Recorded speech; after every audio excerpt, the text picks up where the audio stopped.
എല്ലാ പ്രിയപ്പെട്ടവർക്കും മുരളി നിലനാട് നോവൽസിലേക്ക് ഹൃദ്യമായ സ്വാഗതം.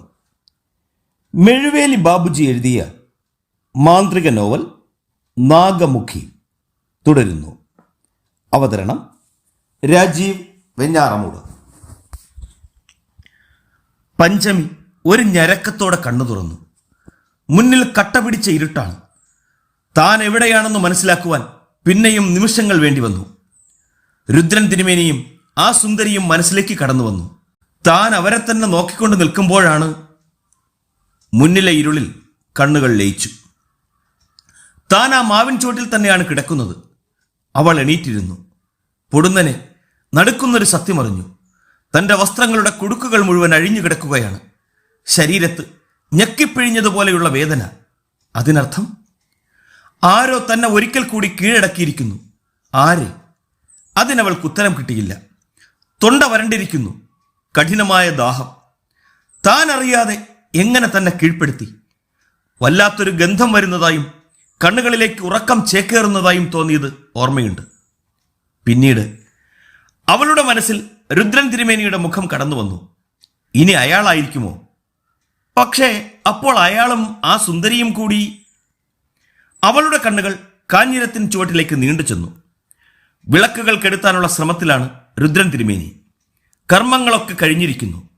പഞ്ചമി ചാടി എണീറ്റു. താൻ ഇവിടെ വന്നിട്ട് കാര്യം സാധിക്കാതെ വന്നാൽ? അവൾ വസ്ത്രങ്ങൾ നേരെ വലിച്ചിടാൻ പോലും മിനക്കെടാതെ തിരുമേനിയുടെ അരികിലേക്കോടി.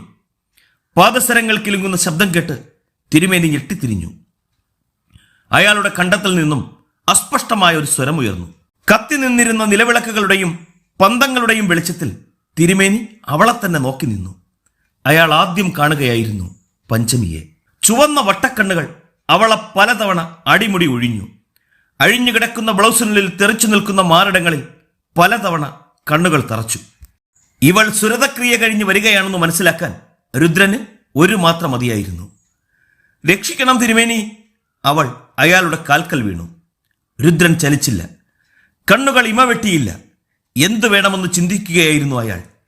മറ്റൊരവസരമായിരുന്നുവെങ്കിൽ അയാൾ അവളെ കോരിയെടുത്ത് തന്നോട് ചേർത്തേനെ. പക്ഷേ ഇന്ന് ധൂമാവതിയെ തൃപ്തിപ്പെടുത്തിയ ദിവസമാണ്. ഇന്നിനി തന്നെ കൊണ്ടൊന്നിനുമാവില്ല. കാൽക്കൽ കിടക്കുന്ന കിളുന്നു പെണ്ണ് എന്തൊക്കെയോ പിറുപിറുക്കുന്നുണ്ടെന്ന് രുദ്രൻ അറിഞ്ഞു. നീ ഏതാ? രുദ്രൻ ശബ്ദിച്ചു. അവൾ പതിയെ തല ഉയർത്തി. കണ്ണുകൾ രണ്ടരുവികളായിരിക്കുന്നു. എഴുന്നേൽക്കൂ. പഞ്ചമി എണീറ്റു. എന്നെ രക്ഷിക്കണം, അവൾ വീണ്ടും പറഞ്ഞു. രുദ്രന്റെ മനസ്സിൽ അടക്കാനാകാത്തൊരാവേശം അലതല്ലി. ഈ ഗ്രാമത്തിൽ ഇത്രയും സുന്ദരിയായ ഒരു പെൺകുട്ടി ഉണ്ടായിരുന്നോ? എന്നിട്ടെന്തേ താൻ ഇതുവരെ അറിയാതെ പോയി? ഈ ഗ്രാമത്തിലുള്ള ഒരുവിധം നല്ല പെൺകുട്ടികളെ മുഴുവൻ തന്റെ ഇംഗിതത്തിന് വഴിപ്പെടുത്തിയിട്ടുണ്ട്. മാനഹാനി ഭയെന്നും തന്നോടുള്ള ഭീതി മൂലവും ആരും പുറത്തു പറഞ്ഞിട്ടില്ലെന്നേയുള്ളൂ. നീ ഏതാ കുട്ടി? രുദ്രൻ ശാന്തനായി തിരക്കി. ഞാൻ കാത്തുവിൻ്റെ. രുദ്രന്റെ കണ്ണുകൾ വല്ലാതെ ഒന്ന് തിളങ്ങി. ഓർമ്മകളിൽ കാത്തു നിറഞ്ഞു വന്നു. വരദരാജന്റെ ഭാര്യ. കുളിച്ച് നിതംബം മറഞ്ഞു കിടക്കുന്ന തലമുടി പിന്നിൽ കെട്ടി സെറ്റുടുത്ത് നിറകതിർ നിറഞ്ഞു കിടക്കുന്ന പാടത്തിൻ വരമ്പത്തുകൂടി നിതംബം താളാത്മകമായി ചലിപ്പിച്ച് നടന്നു പോകുന്നൊരു മാദക സുന്ദരി. അവളെ മോഹിക്കാത്തവർ ആരും അന്ന് ഈ നാട്ടിൽ ഉണ്ടായിരുന്നില്ലല്ലോ. ആഗ്രഹമടക്കി വെക്കാൻ കഴിയാതെ നേരിൽ തന്നെ അവളോട് ചോദിച്ചു. പക്ഷേ മുഖമടച്ച് ഒരാട്ടാണ് കിട്ടിയത്. അപ്പോഴേ മനസ്സിൽ ഉറപ്പിച്ചതാണ് ഒരു തവണ അവളെ അടിയറവ് പറയിക്കുമെന്ന്. അന്നും ഈ കാഞ്ഞിരത്തിൻ ചുവട്ടിൽ വെച്ചൊരു കർമ്മം നടത്തി. വരദരാജന്റെ കൂടെ ഉറങ്ങിക്കിടന്നിരുന്ന കാത്തു ഇവിടെ വന്നു. മുഖമടച്ചാട്ടിയ അവൾ തന്നെ തനിക്കു വേണ്ടി അന്നെല്ലാം ചെയ്തു തന്നു. ആ രാത്രി തനിക്കിന്നും മറക്കാൻ കഴിയില്ല. എത്ര നുകർന്നാലും മതിവരാത്തവളായിരുന്നു കാത്തു. നേരം പുലരുവോളം അവൾ തനിക്കു വേണ്ടി കാഴ്ചദ്രവ്യമായി. പക്ഷേ അവളുടെ മസ്തിഷ്കത്തെ മൂടിയിരുന്ന മാന്ത്രികതയുടെ വലയഴിഞ്ഞപ്പോ കാത്തു ഭദ്രകാളിയെപ്പോലെ തുള്ളിയുറഞ്ഞു. ദുഷ്ട, നിനക്കെന്തിന് ധൈര്യമൊന്നും അല്ലേ? ഇല്ല, ഇനിമേൽ നീ ഒരു പെണ്ണിനെയും നശിപ്പിക്കില്ല. എന്റെ വരദേട്ടൻ നിന്നെ കൊല്ലും. വരദരാജൻ ശണ്ഠയ്ക്ക് വരുമെന്ന് തനിക്കും അറിയാമായിരുന്നു. അതുകൊണ്ട് തന്നെ ഒരു കടുത്ത കർമ്മം അപ്പോൾ തന്നെ ചെയ്തു. കാത്തു പടിപ്പുര കടക്കും മുമ്പ് വരദരാജന്റെ വായ് പിളർന്ന് കൊഴുത്ത ചോര പുറത്തേക്കൊഴുകുന്നത് മഷിവെറ്റിലയിൽ താൻ ഇവിടെ നിന്ന് കണ്ടതാണ്. കാത്തു മുറിയിലെത്തിയപ്പോ നെഞ്ചിൽ കൈകളമർത്തി പുളയുകയാണ് വരദരാജൻ. അവളെ ഒന്ന് നോക്കി. അതോടെ ആ കണ്ണുകളും അടഞ്ഞു. ഹൃദയസ്തംഭനമെന്ന് ഏവരും വിധിയെഴുതി, കാത്തുപോലും. പിന്നീട് ഒരിക്കലും കാത്തുവിൻ്റെ അടുത്ത് പോയിട്ടില്ല. പോകണമെന്ന് തോന്നിയിട്ടില്ല. ഇപ്പോഴിതാ മകളും ഇവിടെ തന്നെ എത്തിയിരിക്കുന്നു, അമ്മയുടെ 10 ഇരട്ടി സൗന്ദര്യവുമായി. നിനക്കെന്താണ് വേണ്ടത്? രുദ്രൻ അവളിൽ നിന്നും കണ്ണെടുത്തില്ല. എനിക്ക് അവൾ ആദ്യം മുതലുള്ള സംഭവങ്ങൾ രുദ്രന് മുന്നിൽ നിരത്തി. അവസാനം പറഞ്ഞു നിർത്തിയത് ഇങ്ങനെയാണ്: അവൻ എന്നെ ചതിച്ചു. അതുകൊണ്ട് തന്നെ ഇനി ഒരിക്കലും അവൻ എന്നെ വിട്ടുപോകരുത്. അതിനു വേണ്ടത് തിരുമേനി ചെയ്യണം. അങ്ങക്ക് എന്തു വേണമെങ്കിലും ഞാൻ തരാം. എന്തും തരുമോ? രുദ്രന്റെ കണ്ണുകൾ വീണ്ടും ഹുക്കുകൾ കഴിഞ്ഞു കിടക്കുന്ന ബ്ലൗസിനുള്ളിലേക്ക് നീണ്ടു. തരും പറഞ്ഞുകൊണ്ട് അറിയാതെ അവൾ തന്റെ ബ്ലൗസുകളിലേക്ക് നോക്കി. പെട്ടെന്ന് അവൾ കൈകൾ പിണച്ചു മാറിടം മറച്ചു. ശരി, എങ്കിൽ ഞാനൊരു സാധനം തരാം. നാളെ തന്നെ അവൻ പോകുകയായതിനാൽ പെട്ടെന്ന് ചെയ്യാനുള്ളത് ഇതുമാത്രമാണ്. പഞ്ചമിയുടെ മനസ്സിൽ ഒരു കുളിർമഴ പെയ്തു. അവൾ കേട്ടുനിന്നു. നാളെ എങ്ങനെയും കുട്ടി അവനെ കാണണം. കാണാം. കുട്ടി ഇവിടെ ഇരിക്കൂ പറഞ്ഞിട്ട് രുദ്രൻ പെട്ടെന്ന് ഇരുളിലേക്ക് നടന്നു. ഇല്ലത്തിനു പടിഞ്ഞാറു ഭാഗത്ത് ഒരു കുളമുണ്ടായിരുന്നു. ചടുതിയിൽ ഒന്ന് മുങ്ങിക്കുളി നടത്തിയിട്ട് തിരികെ കാഞ്ഞിരത്തിന് ചുവട്ടിലെത്തുമ്പോൾ എന്തോ ഓർത്തങ്ങനെ ഇരിക്കുകയായിരുന്നു പഞ്ചമി. രുദ്രൻ വീണ്ടും നിലവിളക്കുകളിലേക്ക് എണ്ണ പകർന്നു. പുതിയ പന്തങ്ങൾ ജ്വലിച്ചു. അയാൾ ചമ്രം പടിഞ്ഞിരുന്ന് കർമ്മങ്ങൾ ചെയ്തു തുടങ്ങി. അവസാനം അരനാഴിക കഴിഞ്ഞ് അയാൾ ഒരു നേന്ത്രപ്പഴം അവൾക്ക് നേരെ നീട്ടി. ഈ പഴം അവൻ കഴിക്കണം. അത് കുട്ടിയെ കൊണ്ട് സാധിക്കുമല്ലോ. അവൾ തലകുലുക്കി. ശരി, എങ്കിൽ പൊയ്ക്കൊള്ളൂ. അവൾ എണീറ്റു. തനിയെ പോകാൻ പേടിയുണ്ടോ? ഇല്ല. പിന്നെ അവൾ ചോദ്യഭാവത്തിൽ തിരിഞ്ഞു. ഇനി എപ്പോ കാണും? ചോദ്യത്തിലെ മറഞ്ഞിരുന്ന അർത്ഥം അവൾക്ക് മനസ്സിലായി. എന്തു മറുപടി പറയും? പറ്റില്ലെന്നു പറഞ്ഞാൽ? നാളെ കഴിഞ്ഞ് നീ സർപ്പക്കാവിൽ വരണം. നീയും ദേവദാസും കണ്ടുമുട്ടാറുള്ള ഭാഗത്തു തന്നെ. അയാൾ എല്ലാം തീരുമാനിച്ചു. അവൾക്ക് സമ്മതിക്കാതെ തരമില്ലായിരുന്നു. നേരം പുലരാറായിരിക്കുന്നു. പഞ്ചമി വേഗം നടന്നു. രാവിലെ ദേവദാസിനെ കാണണം. താൻ പഴം കൊടുത്താൽ അവൻ കഴിക്കും. അതിന് തർക്കമില്ല. പിന്നീട് അവൾ വീട്ടിലെത്തി. പഴയതുപോലെ തന്നെ അകത്ത് കടന്നു. താൻ പോയതും വന്നതുമൊന്നും ആരും അറിഞ്ഞില്ല. പഴം ഭദ്രമായി മേശയ്ക്കുള്ളിൽ വെച്ചിട്ട് അവൾ കിടക്കയിലേക്ക് വീണു. രാവിലെ വൈകിയാണ് ഉണർന്നത്. അവൾ അടുക്കളയിലെത്തി ഒരു കപ്പ് കാപ്പി കുടിച്ചുകൊണ്ടിരിക്കുമ്പോഴാണ് ദേവദാസിന്റെ വീട്ടിൽ ഒരു വാഹനത്തിന്റെ ശബ്ദം കേട്ടത്. അവൾ ജനാലയിലൂടെ നോക്കി. മതിലിന് മുകളിലൂടെ അപ്പുറത്തെ മുറ്റം കാണാമായിരുന്നു. വീടിനുള്ളിൽ നിന്നും പാൻസും ഷർട്ടും ധരിച്ച് ദേവദാസ് പുറത്തേക്ക് വന്നു. പഞ്ചമിയുടെ നെഞ്ചൊന്നാളി. ദേവദാസ് പുറപ്പെടുകയാണോ? അവളുടെ നെഞ്ചിടിപ്പേറി. തിരുമേനി തന്ന പഴം കൊടുത്തിട്ടില്ല. ദൈവമേ! അവൾ തന്റെ മുറിയിലേക്ക് ഓടാൻ ഭാവിക്കുമ്പോൾ കാറിന്റെ ഡോർ അടയുന്ന ശബ്ദം. അവൾ മുറ്റത്തേക്കിറങ്ങി, രണ്ടും കൽപ്പിച്ച ഭാവത്തിൽ. എന്താ കുഞ്ഞേ? വേലക്കാരിയുടെ ശബ്ദം അവൾ കേട്ടില്ല. പടിപ്പുരയ്ക്ക് നേരെ ഓടുകയായിരുന്നു പഞ്ചമി. കാർ സ്റ്റാർട്ടായി കഴിഞ്ഞു. അവൾ പടിപ്പുരയ്ക്ക് മുന്നിലെത്തും മുമ്പ് കാർ കടന്നുപോയി കഴിഞ്ഞു. അതിനുള്ളിൽ ദേവദാസ് ഇരിക്കുന്നത് ഒരു മിന്നായം പോലെ അവൾ കണ്ടു. അവൾ റോഡിലെത്തിയപ്പോഴേക്കും കാർ മുന്നിലെ വളവ് കഴിഞ്ഞിരുന്നു. ഒരു വികൃത ശബ്ദം കേട്ട് പഞ്ചമി തിരിഞ്ഞു. പടിപ്പുരയ്ക്ക് മുകളിൽ അവളെ തുറച്ചു നോക്കിയിരിക്കുന്ന ഒരു കരിമ്പൂച്ച. പഞ്ചമി പല്ലുകൾ കടിച്ചമർത്തി. ദുഷ്ടൻ, വഞ്ചകൻ, അവൻ തന്നെ കബളിപ്പിച്ച് രക്ഷപ്പെട്ടിരിക്കുന്നു. അവൾ തിരികെ മുറിയിലേക്ക് വന്ന് കിടക്കയിലേക്ക് ചാഞ്ഞു. രുദ്രൻ തിരുമേനി ജപിച്ചു തന്ന പഴത്തിന്റെ ശക്തിയിൽ ദേവദാസ് ഒരിക്കലും തന്നെ വിട്ടുപോകില്ലെന്ന് അഹങ്കരിച്ചിരുന്നു. എന്നിട്ടിപ്പോ വിഷമവും കോപവുമൊക്കെ ഒന്നിച്ചുണ്ടായി പഞ്ചമിക്ക്. അവൾ എണീറ്റു. വാശിയോടെ ആ പഴം കയ്യിലെടുത്തു. ഇനി ഇത് തനിക്കെന്തിന്? അവൾ അതിലേക്ക് തുറച്ചു നോക്കിയ ശേഷം തുറന്നു കിടന്നിരുന്ന ജാലകത്തിലൂടെ പുറത്തേക്ക് വലിച്ചെറിഞ്ഞു. വീണ്ടും കിടക്കയിലേക്ക് വീണു. പ്രതീക്ഷകൾ മുഴുവൻ എരിഞ്ഞൊടുങ്ങിയിരിക്കുന്നു. മനസ്സ് ഒരു ചുടലക്കളമായിരിക്കുന്നു. ദേവദാസ്. ആ ഒരു മുഖം മാത്രം അവളിൽ നിറഞ്ഞു. തന്നെ കരിമ്പിൻ ചണ്ടി പോലെ അവൻ വലിച്ചെറിഞ്ഞു. തലയിണയിൽ മുഖമമർത്തി അവൾ വിങ്ങിക്കരഞ്ഞു. ഇത് തന്റെ വിധി.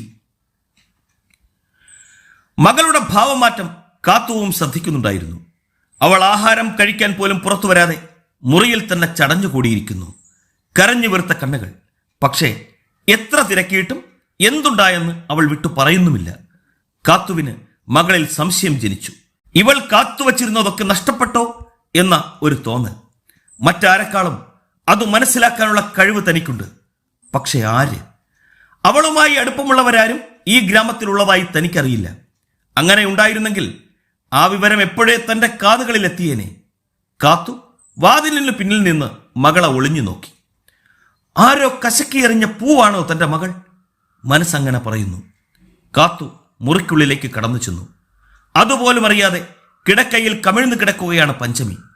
അവളുടെ അരക്കെട്ടിൽ കാത്തുവിന്റെ കണ്ണുകൾ തറഞ്ഞു. നെഞ്ചിൽ ഒരു കൊളുത്ത് വീണതുപോലെ കാത്തുവിന് തോന്നി. തന്റെ മകൾ പരിശുദ്ധയല്ല, അതവൾക്കുറപ്പായി. മോളെ. കിടക്കയിലിരുന്നിട്ട് അവൾ മകളുടെ തോളിൽ കൈവച്ചു. ഒരു സ്വപ്നത്തിൽ നിന്നെന്ന വണ്ണം പഞ്ചമി ഞെട്ടിത്തിരിഞ്ഞു. തൊട്ടരികിൽ അമ്മയെ കണ്ട അവൾ പരിങ്ങി. ആ കവിളുകളിലൂടെ കണ്ണീർ ഒലിച്ചിറങ്ങിയിരിക്കുന്നത് കാത്തു ശ്രദ്ധിച്ചു. നിനക്കെന്തു പറ്റി കുട്ടി? മുടിയിഴകളിൽ പതിയെ തലോടിക്കൊണ്ട് കാത്തു തിരക്കി. അവൾ നിഷേധഭാവത്തിൽ തലയനക്കി. അല്ല, നിനക്കെന്തോ സംഭവിച്ചിരിക്കുന്നു. അമ്മയിൽ നിന്ന് അത് ഒളിക്കാൻ നോക്കണ്ട. ഇന്നലെ മുതൽ ഞാനിത് ശ്രദ്ധിക്കുകയാണ്. ഒന്നുമില്ലെന്ന് പറഞ്ഞില്ലേ? പഞ്ചമി അസ്വസ്ഥയായി. കാത്തുവിന്റെ നെറ്റി ചുളിഞ്ഞു. കള്ളം പറയാൻ നിനക്ക് കഴിയില്ല കുട്ടി. മുഖം കണ്ടാൽ എനിക്ക് മനസ്സിലാകും. നീ എന്തോ ഒളിക്കുന്നു. ആരാണ് നിന്നെ നശിപ്പിച്ചത്? അതോ അറിഞ്ഞുകൊണ്ട് നീ വഴങ്ങുകയായിരുന്നോ? പഞ്ചമിയുടെ മനസ്സിൽ ഒരു മൂർഖന്റെ സീൽക്കാര ശബ്ദം. രഹസ്യങ്ങൾ പുറത്തായോ? അമ്മ എന്തൊക്കെയാണ് ഈ പറയുന്നത്? എനിക്കൊന്നും മനസ്സിലാകുന്നില്ല. അവൾ എണീറ്റ് ഭിത്തിയും ചാരിയിരുന്നു. ഒന്ന് മോള് ചിന്തിച്ച കൊള്ളാം. അമ്മ ഇത്തരത്തിലായെന്ന് വച്ച് മകളും അങ്ങനെ ആകണമെന്നില്ല. അതിന് ഞാൻ സമ്മതിക്കത്തുമില്ല. പഞ്ചമി മിണ്ടിയില്ല. കാത്തു എണീറ്റു. മകളെ ഒന്നുകൂടി നോക്കിയിട്ട് പുറത്തേക്ക് പോയി. നേരം സന്ധ്യയാകുകയായിരുന്നു. സർപ്പക്കാവിനുള്ളിൽ അക്ഷമയോടെ കാത്തിരിക്കുകയായിരുന്നു രുദ്രൻ തിരുമേനി. പഞ്ചമി എന്താണ് വൈകുന്നത്? നിമിഷങ്ങൾ ഓരോന്ന് പിന്നിടുമ്പോഴും അയാൾ കൂടുതൽ അസ്വസ്ഥനായിക്കൊണ്ടിരുന്നു. ഇനി അവൾ പറഞ്ഞു പറ്റിക്കുമോ? അങ്ങനെ വന്നാൽ രുദ്രന്റെ അണപ്പലുകൾ ഞെരിഞ്ഞമർന്നു. അതിന്റെ ഫലം അവൾ അനുഭവിക്കുക തന്നെ ചെയ്യും.